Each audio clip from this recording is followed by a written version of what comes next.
nih kita perpanjang lagi masa tahanannya, berkas di kejaksaan dikembalikan lagi ke kepolisian. Mungkin apa sih hal-hal yang membuat berkas itu dikembalikan lagi ke kepolisian? Iya, jadi kalau bicara tentang soal masalah berkas, kan sebenarnya berkas itu sudah diajukan, tapi dari kejaksaan P19 dikembalikan ke polisi. Artinya di pengembalian itu berkasnya belum lengkap.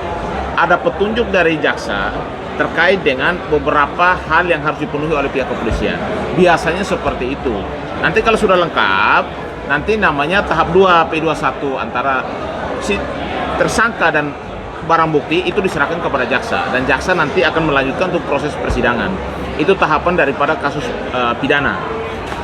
Jadi nanti kalau 20 hari kan sudah diperpanjang jadi 40 hari ke depan. Dalam 40 hari itu mudah-mudahan proses ini bisa langsung ke tahap 2 sesuai petunjuk jaksa bahwa berkas sudah dilengkapi dan berkas sudah lengkap sehingga P21 tahap 2. Kalau itu belum juga, artinya kalau balik lagi ke pihak kepolisian, kalau 3 kali itu bisa saja terjadi bahwa kasus ini bukan pidana dan bisa saja kasus dihentikan. Kan baru aja diperpanjang lagi, Bang. Berapa sih batas maksimal ketika penahanan tersangka ini mungkin udah 2 kali? Kalau dari sisi kasus pidana, biasanya polisi itu menahan seseorang itu kan 20 hari. Lalu ada perpanjangan 40 hari. 40 hari ini polisi harus bisa menyelesaikan prosesnya sampai penyerahan tahap 2 pihak kepolisian. Kalau itu belum selesai, artinya polisi juga harus bisa menyampaikan kepada jaksa terkait ini kasus ini berat atau tidak, sehingga ada kemungkinan bisa ditambahkan waktu atau kemungkinan kasus ini bisa dihentikan. Yang kurang lengkap biasanya untuk kasus pidana terutama Nikita ini, Bang.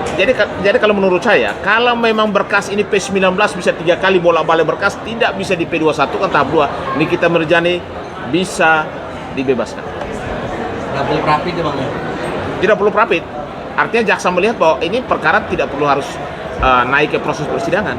Kasus ini dihentikan. Karena apa? Karena jaksa tidak bisa menerima kasus ini untuk dilanjutkan ke proses persidangan. P21-nya tidak terpenuhi. Artinya apa? Artinya kasus ini bisa dihentikan.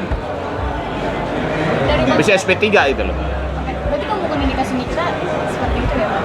Kalau memang itu bolak-balik 3 kali, bisa saja dihentikan. Nggak ada masalah. Kalau memang jaksa tidak menerima perkara P21 karena berkasnya tidak terpenuhi atau petunjuknya tidak bisa dilengkapi oleh pihak kepolisian, ya bisa dihentikan kasusnya di pihak kepolisian.